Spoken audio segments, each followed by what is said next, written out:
Bueno, me han pedido una clase sobre... O sea, es un error. Yo me estuve preparando la clase tal como les gusta siempre, que es... Bueno, que primero... Yo soy medio nerd, yo soy un bocho, entonces que lea 400 bibliotecas, un choclazo, lo que nadie lee, los comentarios del autor, las notas al pie, la refutación de la teoría, de tal cosa que yo... Una vez que sepa todo eso... tengo una especie de hipnosis, una especie de anestésica amnesia, y luego decanta en mi cerebro, se licúa, digamos, y se produce la posibilidad de dar una clase amena, con distintas como asociaciones libres, mal llamadas libres, ¿no? Porque para Freud están determinadas, sino, no se podría interpretar. Bueno, pero como no es una clase de Freud, me elogian esto de que me piden una clase sobre tal autor y yo, bueno, también de paso lo vinculo, lo articulo, lo relaciono con otro.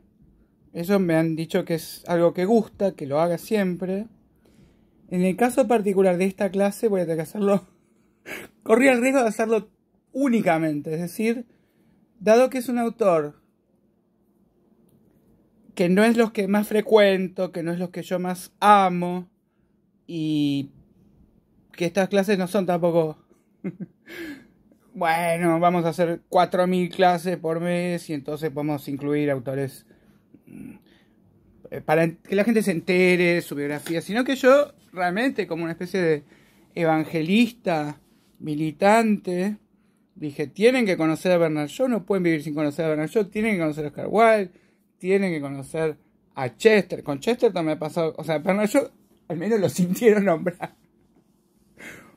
Pero Chesterton, personas famosas de mi relación, no voy a nombrarlas, pero es increíble, la gente que no ha leído, no conoce, no disfruta Chesterton. Así que estoy muy contento de la clase de Chesterton que di, porque cosas no eran explicar los lineamientos de Anaxágoras, Heliogábal, era decir, existe este tipo, léanlo, están agradecidos ahora.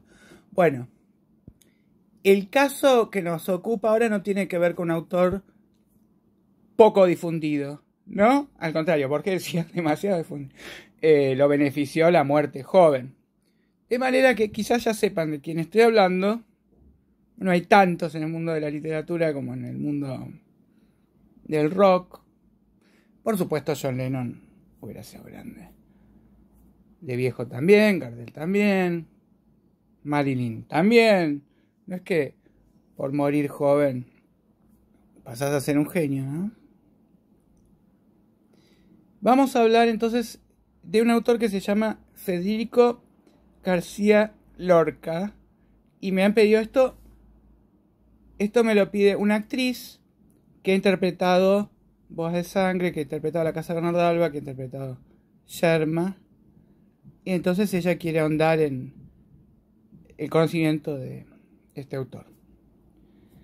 Yo no me pude preparar bien para esta clase porque yo había entendido que ella quería de Federico Peralta Ramos. Parecido el nombre, Federico García Lorca. Fácil la confusión, bueno, ¿qué va a hacer? Pero bueno, voy a hacer lo mejor que pueda. Porque es una actriz medio como que me tira a los perros, ¿no? Los tejos, habría que decir en España. Y entonces, ¿viste? Se dice, ¿no? De las actrices que hacen el amor, simulan el orgasmo con el método Stanislavski. Esto es una experiencia que hay que conocer. Así que bueno, veremos en el teatro de mi soledad cómo termina actuando. Pero bueno, García Lorca, lo que pasa es que realmente García Lorca no necesita que nadie ni lo explique. Porque vamos a empezar en todo al revés. ¿Por qué odiar a García Lorca? Bueno, tiene muchas cosas de maricón típico, como por supuesto nuestro gran Manucho, Manuel Mujica Lainez, súper decorativo, Oscar Wilde, ese amor tan sensorial por los detallecitos, los colores, son muy concretos, siempre describen, no sé, una pitillera. una cigarrera, el cuero de los libros. Hablan mucho de la materia, como muy... Se nota todo lo puto que es lo gay que es, digamos, lo consumista, vivacidad sensorial. Y bueno, García Lorca, con toda la tragedia, con toda la melancolía que dice siempre tener y que tiene, recarga de adjetivos siempre vivaces, estáticos, entusiastas. Es capaz de decir que, qué sé yo, él da una conferencia y dice que Séneca es luminoso. O sea, él siempre está para elogiar diciendo luminoso, fragante. Todas cosas un poquitito... La medicina diría, le tiró toda la ferretería encima, como recargadas de joyas, muy decorativo y en muchos casos, como crítico literario, yo creo que, bueno, yo no coincido con las apreciaciones que hace Federico García Lorca de la historia literaria. Tampoco coincido con su manera de entender el comunismo, ¿no? Porque él realmente, bueno, en la época que vivió, él es conocido como de la generación del 27. Y por supuesto el 27 en la quiniela, ustedes tienen que saber, ya que salen interpretaciones de los sueños de Freud, ¿no? Que no es que si vos soñás con huevos, eso significa, sí, siempre culo, pija, matar a la vieja, más o menos todo te va orientando a eso y más o menos no es nada anodino, se dice no es científico el psicoanálisis. No, bueno, no es científico, desde luego que no es científico, porque justamente quiere mostrar que hay algo más allá de la razón. O sea que eso no sería insultar el psicoanálisis. Ahora se tiende a decir que bueno, que con ese método para interpretar los sueños de yo sale cualquier cosa, se pierde inconducentemente en ramificaciones. Pero en general vos vas a un psicólogo y te da órdenes, o sea, de alguna forma sigue el método freudiano, sí, qué sé yo, pero el tipo te dice, bueno, no sé, estás en una mala relación, no te animas a separarte. ¿Qué soñó? Soñé con huevos. Ah, bueno, los huevos indican la redondez de la guagua, qué sé yo, sepárate. O sea, igual, vamos a partir de esta idea. Supongamos que todo lo que dijo Freud es un error. Igual hay buena gente freudiana que puede curar incluso con el método freudiano. O sea, trasciende la escuela el buen analista. También puede haber buenos analistas gestaltianos, todo, ¿no? Melaniclanianos, winnicottianos, todo. O sea, si vos tenés capacidad de escuchar lo que el angustiado paciente te dice, bueno, pero no estamos hablando de psicoanálisis. ¿Y qué sucede? Que yo no quiero hablar de García Lorca.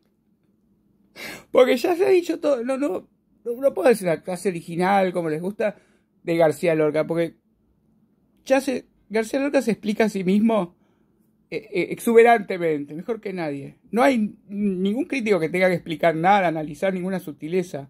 Él te lo dice 400 veces, de 1000 maneras, elocuentemente y todo, pero un poco machaconamente, españolamente, redundantemente. O sea, para preparar esta clase yo vi, por ejemplo, que decían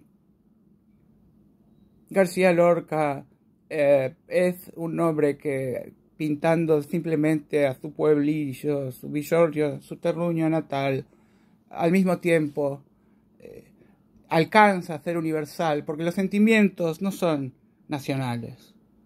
Los sentimientos y las emociones atraviesan todas las épocas, porque los seres humanos tenemos la misma emoción. Pero después decían esto, después de decirlo varias veces, es muy español eso, no es culpa de García Lorca, sino para hacerle un análisis marxiano, sino del contexto histórico en el que está inserto. O sea, si hubiera nacido en Gran Bretaña, no sufriríamos tanto su verborragia, su verborrea. A mí, como ven ustedes, no es mi autor favorito, pero tenemos que destacar algunas cositas, vamos a hablar de eso. Recuerdo una conferencia que dio Robert Oppenheimer que empezó así. Hay un profesor de biología que toma siempre el mismo examen. Los alumnos no estudian más que la única bolilla que él va a tomar. Él siempre pregunta por las lombrices. Entonces nadie estudia al ornitorrinco, nadie estudia al rinoceronte. Hasta que un día sorprende al alumno y dice, hábleme de los elefantes. ¡Ah! Tipo no preparó nada sobre los elefantes. Entonces dice, bueno, el elefante es un animal muy grande, con 4 patas, una larga trompa y una pequeña cola en forma de lombriz. Las lombrices, y un poco con García Lorca va a pasar esto, porque todo lo que hay que saber se sabe en 2 minutos. O sea, lo pueden saber, pueden ver en YouTube las obras de teatro, leer su poética. El libro que más me gusta es Poeta de Nueva York, que es un libro póstumo. Bueno, contemos su biografía. Él nació en un pueblito que ahora no, pero ahora se llama Fuente de Vaquero, creo. Así que bueno, podemos vincularlo con los jeans y la gran epidemia de SIDA que hubo en San Francisco, con los homosexuales, no, bueno, eso no. Vamos a vincular a García Lorca. Tenemos que hablar de su homosexualidad porque es un tema permanente que la crítica permanente destaca, y que también el asesinato de García Lorca, se dice que pudo haber sido por celos homoeróticos, por condena a la homosexualidad por parte del franquismo. Es decir, es un tema no ad hominem, o no es como algo... No es como hablar de algún rasgo personal de un autor que no incidió en su obra. Está preñada su obra, impregnada, salpicada, penetrada por el hecho de que era gay.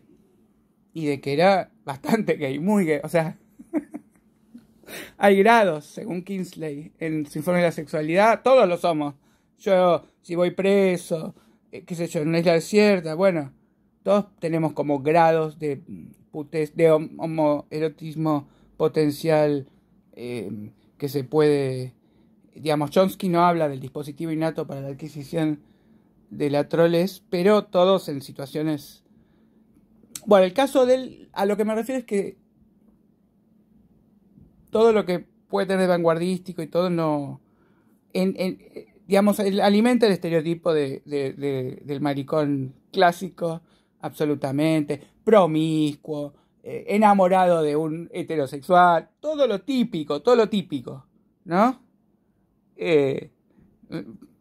La gran paradoja clásica del gay, que es que me gustan los hombres de verdad que no son gays.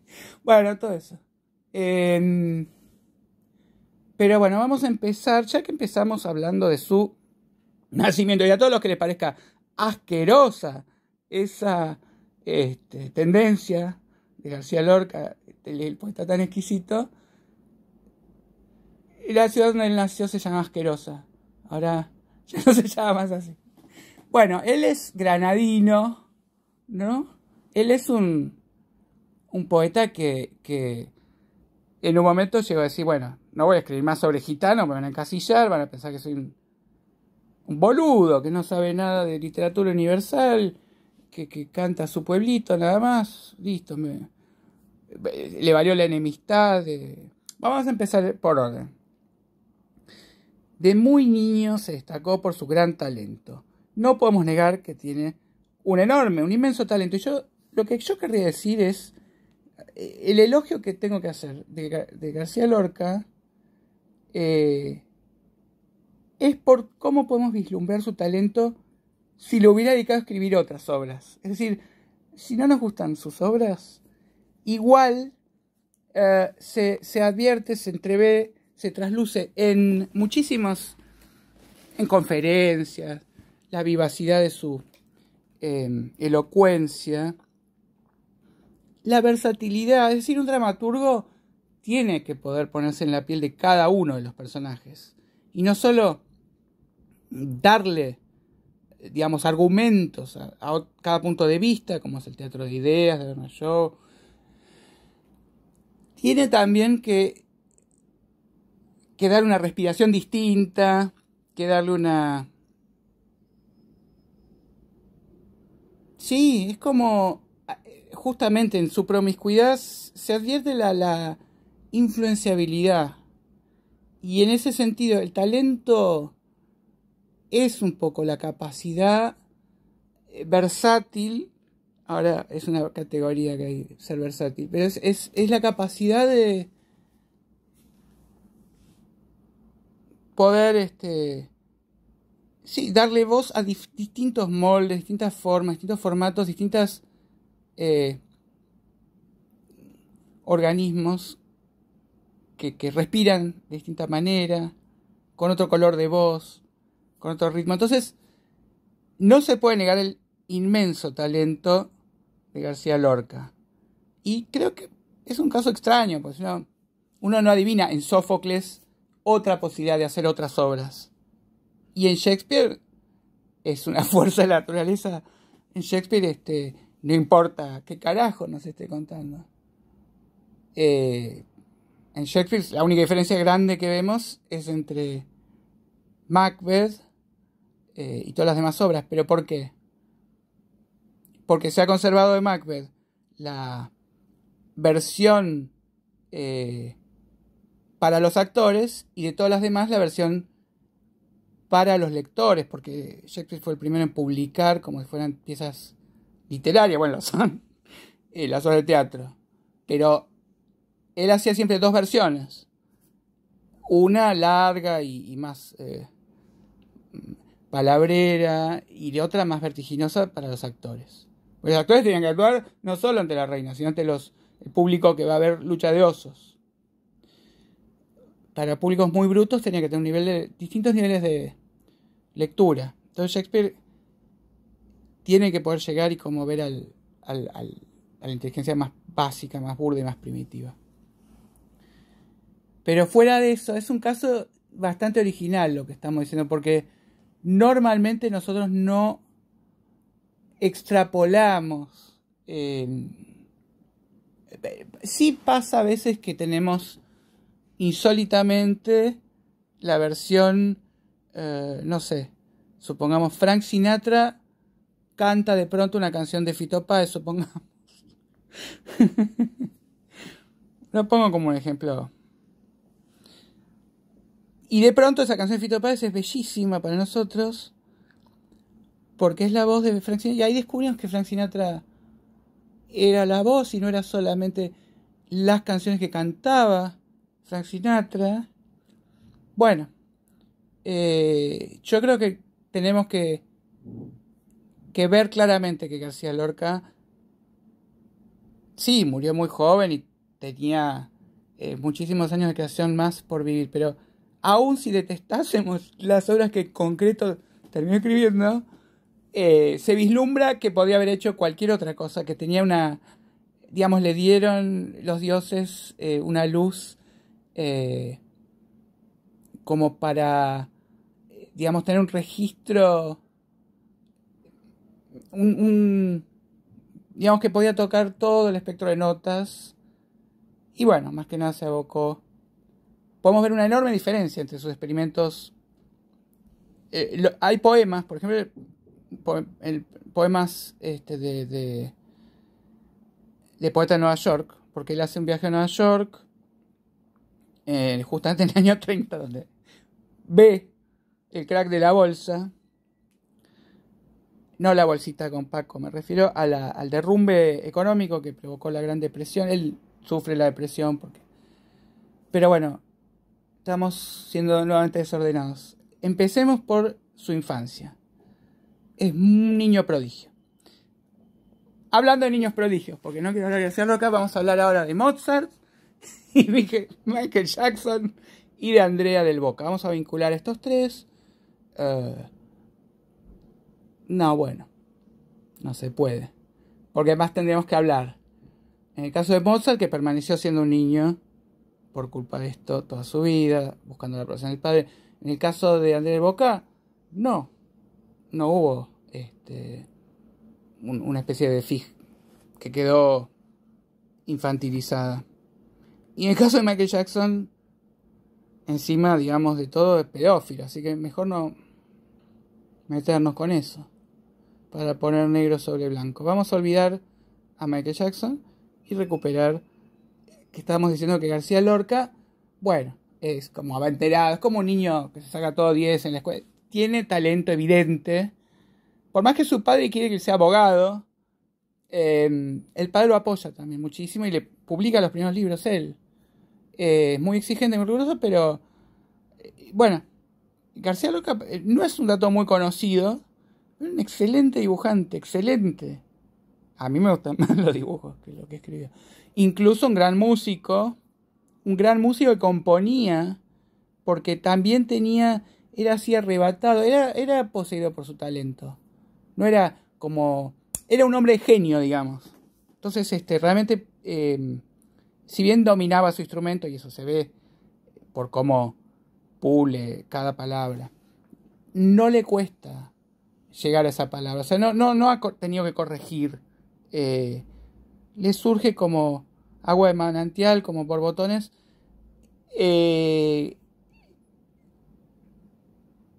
Digamos, con muy poca torpeza.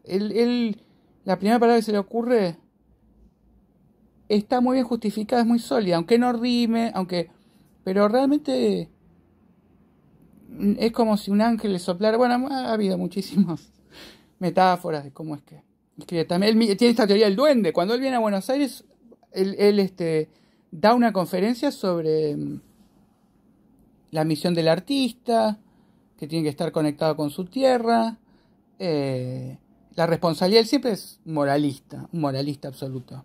Y sobre todo, bueno, como revolucionario de izquierda, convencido de que están cayendo ya las clases sociales, de que el mundo ha comprendido, gracias a Marx, que se tiene que terminar con la desigualdad y todo eso. Él ya, bueno, es un feminista, van la lettre, es en muchos sentidos sí, tiene una visión muy, muy maniquea, muy romántica, muy Disney de lo que es el comunismo, porque ustedes saben, Che Guevara es súper homofóbico, no es que el comunismo era todas las maravillas del futuro, la superación de todos los problemas. Justamente él, una de las pocas cosas en las que abre los ojos, y no es un marxista vulgar, bueno, vulgar no, exquisito, un marxista snobber, pero es que para el comunismo, digamos, científico, la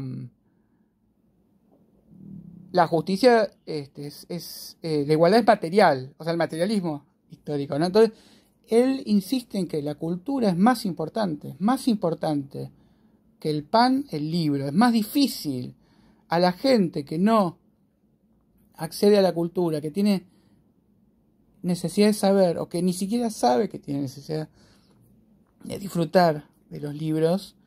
Bueno, él no está de acuerdo con lo de la élite intelectual y el proletariado. Él quiere igualdad cultural.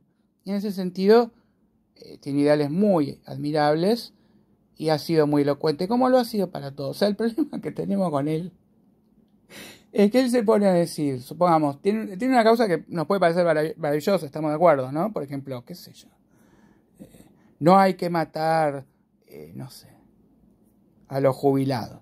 Entonces García Lorca dice, los jubilados que han sido trabajadores, como vos, como yo, y eran jóvenes y lozanos y su piel estaba humectada, porque todo lo da así con muchísimo detalle innecesario, didáctico,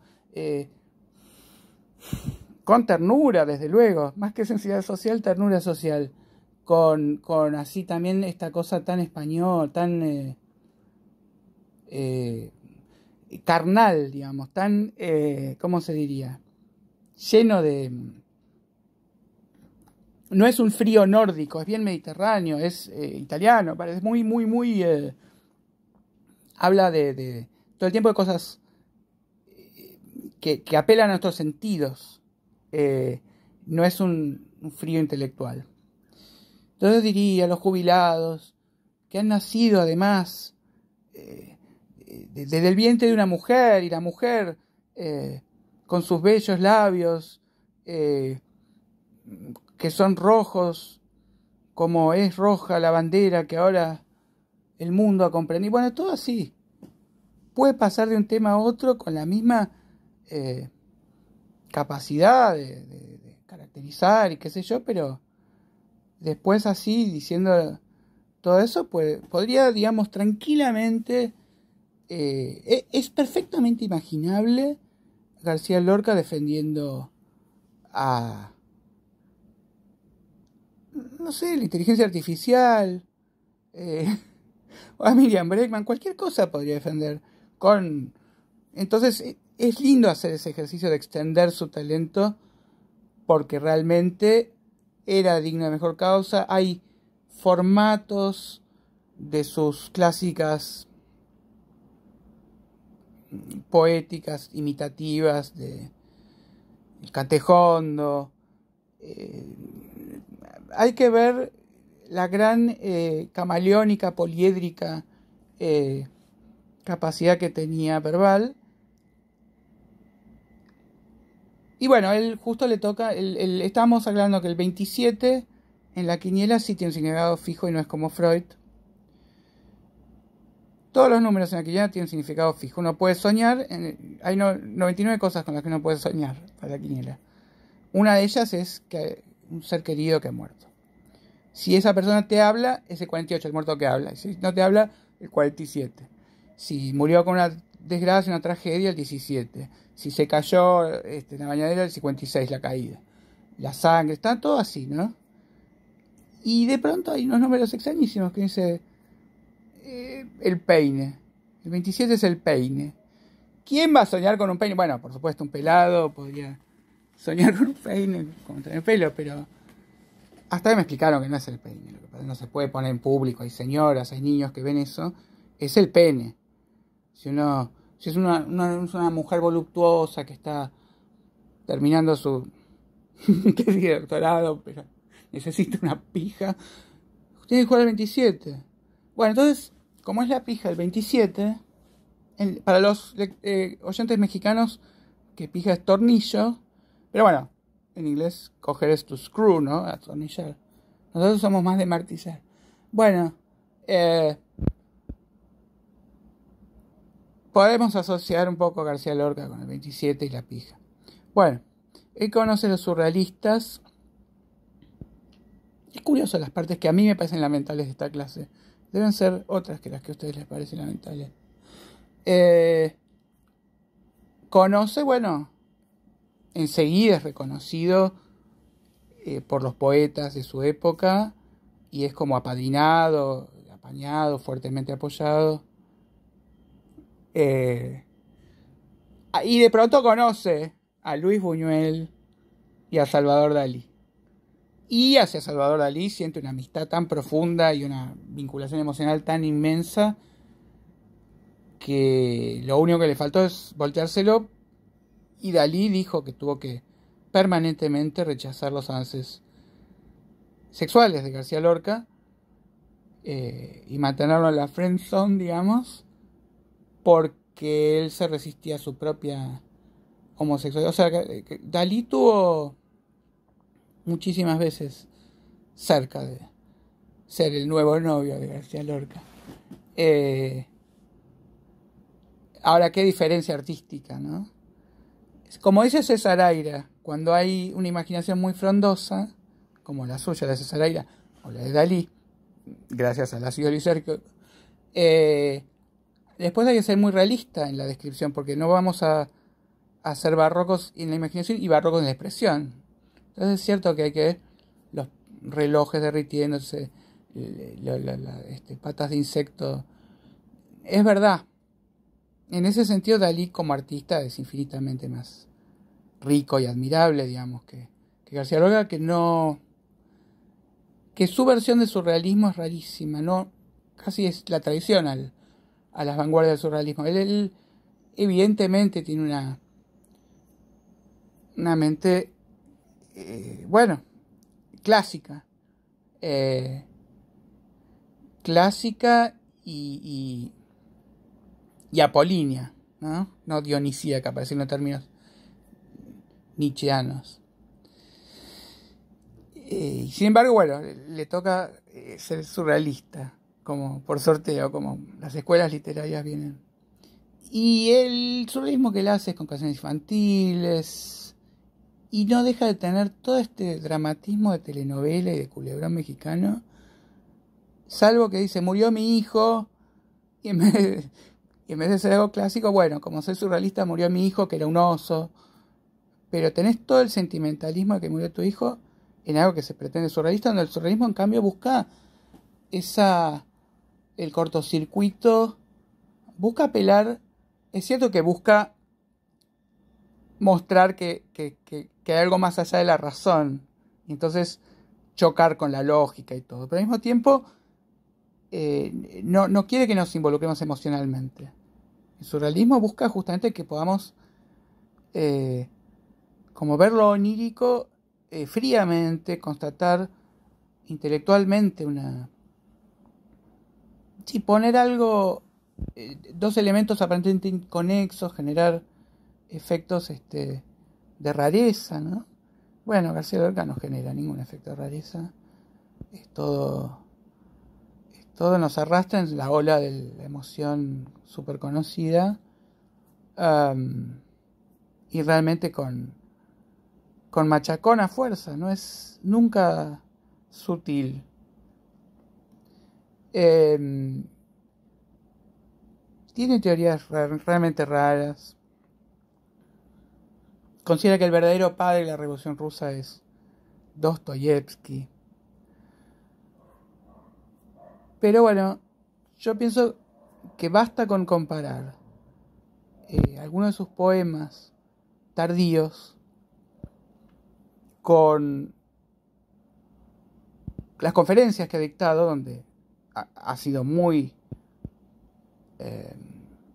límpido y de una mediterránea claridad. No quiero decir mediterráneo porque lo asocio con anemia del Mediterráneo, y si hay algo que no es Lorca es anémico. Creo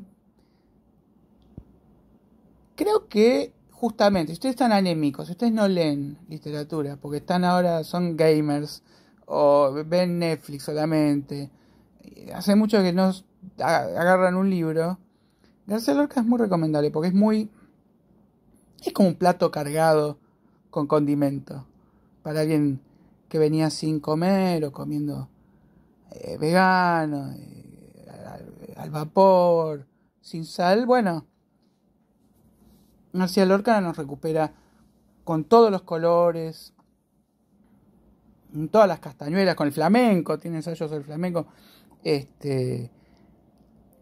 con mucha fuerza, nos recupera la voz y la letra. Entonces, vale mucho la pena por eso. Tenemos que ir terminando, llegamos a los minutos. Él viaja a Nueva York en una embarcación hermana del Titanic, digamos. Es muy capaz de poner en palabras sentimientos de tristeza que todos tenemos, motivos morales para esa tristeza. En ese sentido, uno también diría, bueno, ¿cómo lo clasificamos? Porque a Kafka dijimos que no es bueno para la salud, es un gran escritor, pero bromatológicamente no. García Lorca no puede hacer mal a la salud de nadie. Puede trabaja en una línea de una mayor sensibilización. Es decir, nos conecta fuertemente con los afectos. Nos puede hacer llorar más. Si tenemos circunstancias en nuestra vida para llorar, bueno, leer a García Lorca, y si nosotros veníamos trabajando, qué sé yo, para estar anestesiados e insensibilizados, ahí sí que no hace bien. Pero nos abre a una, digamos, fuente de emociones donde, bueno, es como todo. O sea, si es alguien que nos ayuda a tener un olfato mejor, después, bueno, hay cosas ricas para oler y muchas más feas, ¿no? Pero mal no les puede hacer. García Lorca no puede hacer mal. Hay autores que pueden hacer mal y además, bueno, como el Quijote, como Madame Bovary, hay autores que pueden volver loco a una persona porque leyó un poco, confunde la realidad de los libros con la realidad fuera de los libros. Por más que, bueno, García Lorca decía siempre que todas las cosas fueron determinadas por un libro. Él toma una cita de Voltaire que dice que el mundo está regido por la Biblia o por, bueno, Zoroastro, pero que siempre un libro está detrás de todo. Por ejemplo, detrás de la Revolución Francesa está la enciclopedia de Voltaire y Diderot, ¿no? O Rousseau, ¿no? En fin, las ideas explicando el mundo, la sabiduría general de García Lorca, yo no lo recomendaría. Como consejero de vida no lo recomendaría. Yo recuerdo que a Borges le llamó mucho la atención que a Schopenhauer le gustara el oráculo manual, ese libro de consejos para que no te estafen, para tener prudencia en la vida, que escribió Baltasar Gracián. ¿Por qué? Porque si es insoportable, no, está lleno de retruécanos, de juego de palabras, double entendre, pero que distraen, que interrumpen y que molestan. Pero bueno, claro, él lo leyó en alemán y entonces no tienen que leer, no sé, en lugar de vivir es luchar contra la hostilidad y de la maldad de los demás.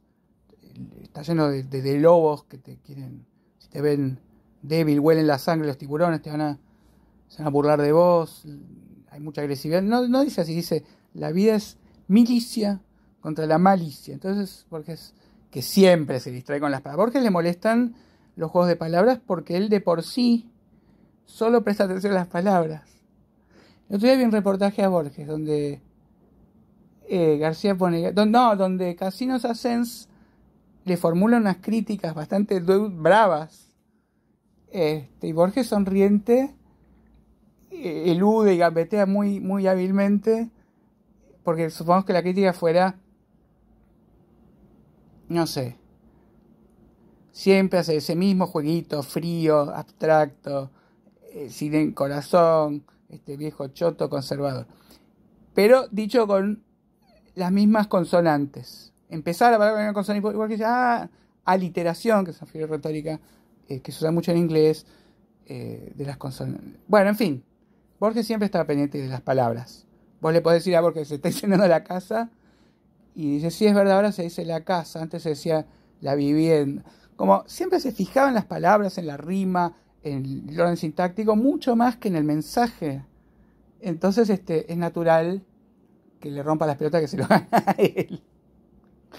Bueno, pero lo que yo quería decir es que, además Borges leyó el Quijote en inglés primero. Y lo disfrutó mucho en inglés. Y después cuando leyó en español, pensó en una mala traducción. Hasta que le quedaron, no, este es el original. Entonces, esto lo quería yo hacer como un puente, como una pequeña preludio a mi teoría personal de por qué, inexplicablemente, un poeta que para mí es muy exquisito y muy genial y muy sabio, y que realmente puede ver la profundidad de las tragedias humanas con la profundidad de su berretez, con la confesión pícara de su mediocridad, porque es un poco trucho que sea grandilocuente el dolor, como es en García Lorca. Nos duele mucho, el dolor es muy tenso, pero no hay grandeza en la herida, ¿no? Entonces, yo creo que Leonard Cohen, bueno, es un poeta buenísimo, y Leonard Cohen dice que buscó su voz poética en muchísimos autores. Él es canadiense y no la encontraba en nadie hasta que descubrió a García Lorca, que le pareció bárbaro, y ahí se puso a poder escribir él. Y la razón para mí es que es canadiense, es decir, que todo el sol español le llega a Quebec y le sienta muy bien. Y a un tipo que es, un canadiense y un andaluz son, no sé, más opuestos no podrían ser. Entonces, todo lo que nos puede parecer molesto de García Lorca lo compensa un canadiense. Pero bueno, se puede disfrutar mucho de García Lorca sin ser canadiense. Y es como el apetito por una comida. Realmente el hecho de poder saborear a veces cosas tan contundentes, tan elocuentes. Tenía mucha sutileza, pero no escribía con sutileza. Él tuvo una muy mala experiencia. La primera obra de teatro que él hace, que él la niega después, él no quiere que nadie sepa. Él dice que su primera obra es la segunda, como pasa con muchos autores. Borges escribió Los himnos rojos, era comunista, lo borró todo.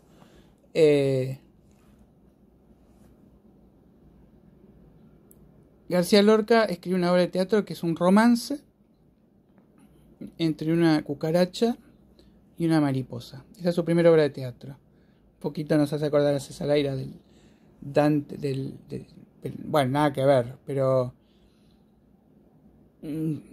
tenía esa libertad imaginativa, pero emocionalmente desgarrador, porque es un amor que no se puede concretar. Entonces, era una obra seria, oscura, trágica. Y cuando la estrena, público no la interpreta como él hubiera querido que la interprete. O sea, no la entiende como trágica y se ríe. Y esto es como un gran shock para García Lorca, que a partir de ahí va a escribir obras de teatro sin ninguna sutileza. Ya no confiando para nada en la perspicacia del público. Así que bueno, es de lamentar ese primer público que lo llevó a ese lado, pero es un talento que podía ser llevado para cualquier lado. O sea, creo que García Lorca manifestó suficiente versatilidad en los distintos contenidos de su obra, pero más que nada lo tenemos que recibir como un amante al que le tenemos que enseñar dónde tenemos las cosquillas. Y entonces podemos acercarnos primero a su obra como, bueno, me metió la lengua en la oreja. A mí no me gusta que me hagan eso. No, es re invasivo, es asqueroso, la lengua tiene bacterias. Como bueno, digamos, a mucha gente ya le parece muy admirable estas obras en sí, desde luego. Pero es un buen amante, eso hay que tenerlo en cuenta. Así que yo pienso que tenemos que leerlo y dejar que haga un proceso en nuestra mente y después escribirnos internamente nuestras propias obras de García Lorca de acuerdo a los formatos que nos gustan, de acuerdo a los temas de esta época, pero es una voz que nos tiene que acompañar. Es un talento inmenso, insoslayable, que, digamos, fue canalizado en esas obras puntuales, pero es un talento tan volcánico y fluido que realmente podemos, como no podemos casi en caso de ningún otro autor, no se me hubiera ocurrido con ningún otro autor decir algo como esto, ¿no? Pero realmente podemos escindirlo de su mera obra en cuestión, lo que meramente escribió, ¿no? Lo que meramente plasmó y publicó, aun si no nos gusta tanto, en el fondo, en esa obra está él. Realmente se puede ver que son como disfraces que toma, que son como actuaciones, y se ve la ductilidad inmensa que tiene. De manera que García Lorca es un autor que recomiendo, especialmente a quienes no les gusta García Lorca, porque es el mero García Lorca fenoménico el que no les gusta. Pero no puede no gustarles, digamos, ¿cómo decirlo? Ontológicamente, la esencia de García Lorca. Así que todavía no se los cogió bien García Lorca, pero ya aprender. Nos estamos conociendo. Esa es la, para decirlo con esta misma sutileza maricona que ha presentado. Hay muchos temas que quedaron en el tintero, pero bueno. Justamente de lo que se trata es recordemos todo lo que quedó en el tintero. Eso es lo mejor de García Lorca, lo que no escribió.